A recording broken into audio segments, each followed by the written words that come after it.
우리 풍무동의 아이들에게 부자에 대해서 한번 물어본 적이 있었습니다.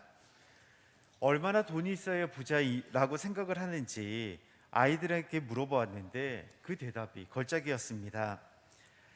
가장 작게 부른 아이가 1억을 이야기했고 가장 많이 부른 아이가 무려 10조를 이야기했습니다. 예전에 다른 성당에서 물어보았을 때는 보통 100억이면 부자라고 이야기를 했는데 그 사이에 돈 개념이 물가 상승과 더불어서 많이 올라간 모양입니다. 사실 우리 주변에는 부자도 많지만 사실 힘겹게 사시는 분들도 너무나도 많이 있습니다. 제가 보자 2년차 때 어느 집에 방문을 간 적이 있었습니다. 그분은 할아버지와 함께 사시는 할머님이셨고 수녀님이 방문 교류를 해서 영세를 하셨기에 처음으로 봉성차를 나가게 됐습니다. 그런데 그곳에 가서 충격을 받을 수밖에 없었습니다. 그 본당은 신도시 지역이었고 신자가 10,000명이 넘는 곳이었습니다. 당연히 신도시 지역이기에 많은 아파트들이 있었고 당연히 아파트라고 생각을 했지만 반장님이 저를 끌고 어디 구석으로 골목으로 계속해서 들어가는 것입니다. 그리고 난 다음에 도착을 했는데 무슨 공포 영화에 나오는 폐가와 같이 생긴 집이 한 채가 있었던 것입니다. 집 대문도 다 부셔졌고 더군다나 그 도시 한복판에 흙으로 만든 집이, 옛날 집이 있었던 것입니다. 더 놀라웠던 거는 그때가 2005년이었음에도 불구하고 아궁이로 난방을 떼고 부엌을 쓰는 그런 집이었습니다. 당연히 슬레이트 지붕에 거의 다 쓰러져가는 집이었고 아무튼 방문을 왔길래 신발을 벗고 대청마루에 올라섰습니다. 그리고 문 역시 옛날 시골에서나 보던 격자 무늬의 창호지로 되어 있는 그런 문이었습니다. 그리고 들어가려고 그 문을 이렇게 열었는데 앞이 캄캄하니 방안이 아무것도 보이지 않는 것입니다. 그래서 들어가도 되나 말아야 되나 싶을 정도로 가만히 자세히 유심히 보니까 저 멀리 불빛 아래 할머니 한 분이 누워 계셨습니다. 그리고 그 방 안으로 들어가려는 찰나 갑자기 방에서 쩐내가 악취가 코를 팍 찌르면서 풍기는 것입니다. 순간적으로 우욱하고 올라왔지만 그래도 사제가 그래서는 안 될 것 같아서 억지로 참고 그 안으로 들어갔습니다. 그때가 2월 말이라 추운 때인데 거의 냉골인 바닥에 할머니 혼자 전기장판을 켜고 누워 계셨습니다. 벌써 중풍을 앓은 지 20년이 되었고 자식들한테는 버림을 받은 데다가 낮에는 할아버지가 폐품을 주어서 간신히 생계를 유지하고 계셨던 분입니다. 그래서 낮에 할아버지가 폐품을 주우러 나가면 할머니 혼자 할아버지를 기다리면서 밥도 못 먹고 기다리다가 몸조차도 움직일 수 없었기 때문에 대설변을 누가 받아주는 사람도 없이 그냥 기저귀에다가 용변을 보고 할아버지가 오실 때까지 참는다는 것입니다.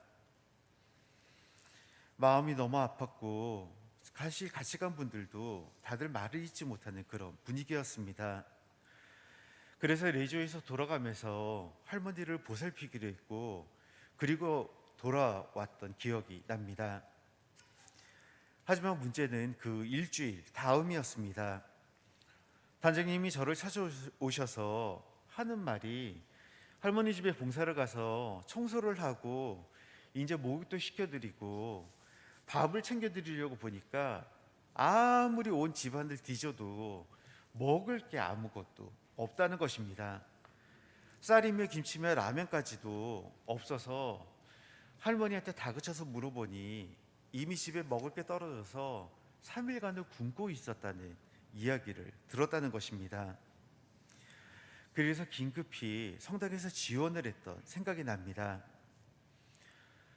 그 화려한 도시 한복판에 그리고 우리 바로 옆에 우리 눈이 보이지는 않지만 우리나라에도 굶는 사람이 존재하고 있었던 것입니다. 오늘은 자선주일입니다. 가난한 사람들, 병든 사람들, 소외된 이들에게 도움을 주며 주님의 평안에 살아갈 수 있도록 기도하는 그런 날입니다. 사실 자선이라고 하면 나누는 생활이며 특히 남이 모르게 나누는 것을 자선이라고 합니다. 높으신 양반들처럼 남들이 보는 데서 기자들까지 데리고 가서 사진을 찍는 것은 엄밀한 의미에서 자선이 아닌 것입니다. 또한 연말 연시를 맞이해서 연중 행사처럼 도우는 것도 자선이 아니며 무엇보다 평소 나의 생활 중에 내가 입을 것, 먹을 것, 쓸 것을 아껴서 남을 돕는 것이 진정한 자선인 것입니다.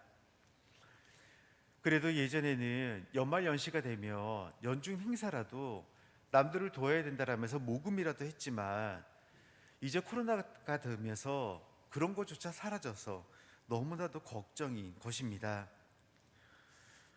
이런 의미에서 우리가 지내는 화려한 성탄이 큰 축제가 무슨 의미가 있을지 너무나 아득한 이야기로만 들립니다. 교회 여러분, 하나님은 세상을 만드실 때 절대로 부족하지 않게 만드셨습니다. 모든 사람이 풍족하게 살도록 이 세상을 창조해 주셨던 것입니다. 하지만 우리의 욕심 때문에 소수의 사람이 가진 것을 나누지 않기 때문에 다른 한쪽에서는 굶어 죽어가고 있는 것입니다. 그것도 매일마다 하루에 3억 명씩 꼬박꼬박 굶어 죽어가고 있습니다. 교회 여러분, 우리들이 이 세상을 살아가면서 나누지 않고 나 혼자 잘 먹고 잘 살자고 살아간다면 내 인생의 의미는 어디에 있겠습니까? 그냥 나 혼자 잘 되고 편하게 다라고 생각을 하면 이런 내 삶이 무슨 소용이 있겠습니까? 나 혼자만을 챙긴다면 나는 사람이 아니라 그냥 걸어다니는 살덩이밖에 되지 않는 것입니다. 이제는 나누는 것이 생활이 되어야 되고 내 삶의 일부가 되어야 합니다. 우리들이 하느님께 받은 소중한 것들을 감사하는 의미에서 가난한 이들에게 이제는 돌려주어야 하는 것입니다. 하느님께서는 예수님을 가난한 사람 가운데 태어나게 하셨습니다. 이 세상에서 가장 가난한 모습으로, 가장 낮은 자의 모습으로 오셨던 것입니다. 우리들이 진정으로 가진 것을 나누면서 살아갈 때 우리들의 삶의 진정한 의미를 발견할 수 있을 것입니다. 잠시 묵상하십니다.